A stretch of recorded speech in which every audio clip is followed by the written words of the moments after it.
The wood is sourced from essential forest thinning programs and sawmills as chips. For the production of sack kraft paper, we use long fiber wood, which ensures highest paper strength. For the production of specialty kraft paper, a mixture of short fiber and long fiber wood is used to ensure both high paper strength combined with excellent surface and optical properties. First, the long wood is debarked in a rotating drum by friction, generated by beating the logs against each other and against the drum wall. The removed bark falls through slits in the wall of the debarking drum onto a conveyor belt, which carries it away for storage prior to burning in a bark boiler to generate electricity. The debarked logs leave the debarking drum and are transported to the chipper for cutting. Since uniform chip size is important for achieving consistent pulp quality, the chips undergo thickness screening before storage. High-quality pulp is produced from a careful blended mixture of forest thinning and sawmill chips. The primary task of the pulping process is to separate the fibers by using cooking chemicals. This illustration shows a continuous sulfate process beginning with the chip bin, where the chips arrive from the woodyard.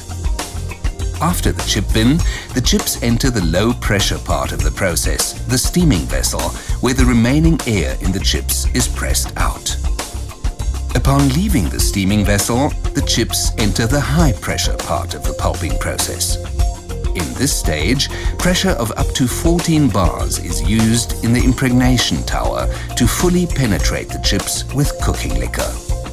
After impregnation, the fully soaked chips are transported to the top of the digester, where cooking starts. Cooking takes place from the top to the bottom of the digester. In the lower part of the digester, the cooking process is stopped by washing liquor. In the following washing stages, the lignin compounds dissolved in the cooking liquor are washed out of the pulp.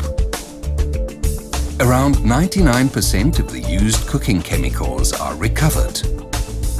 During this process, both steam and electricity are produced.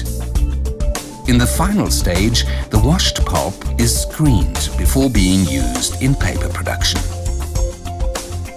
The paper-making process in the paper mill begins in the stock preparation plant, where the pulp is prepared by beating in refiners at different consistencies. Necessary chemicals are also added here. After screening and dilution, the highly diluted fiber solution passes through the head box to the wire section. The state-of-the-art dilution water head box is equipped with a number of valves across the whole width of the paper machine, which regulates the basis weight profile by adding defined amounts of dilution water as required. This modern computerized technology ensures even profiles across the whole width of the paper machine. The wire section consists of an endless running wire and dewatering elements.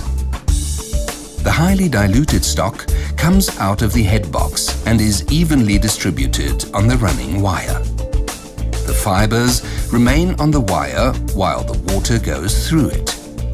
At the beginning of the wire section, dewatering takes place without a vacuum. But in the lower part of the wire section, the dewatering elements are assisted by a vacuum. The extracted water is recycled for use in diluting the pulp. At the end of the wire section, the wet paper web is transferred from the pickup roll via a felt to the press section. The paper web passes through the press section, where its dry content is increased by squeezing between press rolls. This illustration shows a 3-nip compact press.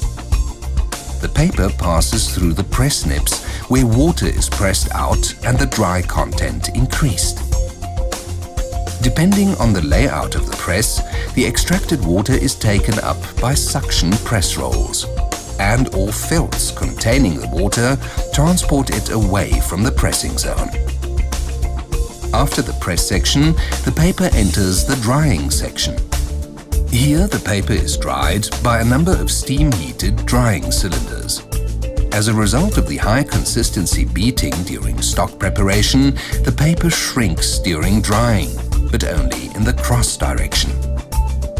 The more the paper shrinks, the greater the stretch. To achieve high stretch in the machine direction as well, the paper passes through the Klupak unit, where the paper is micro-crept. Reducing the speed of the post-drying section retains the micro-crepe effect, which gives the paper stretch in the machine direction.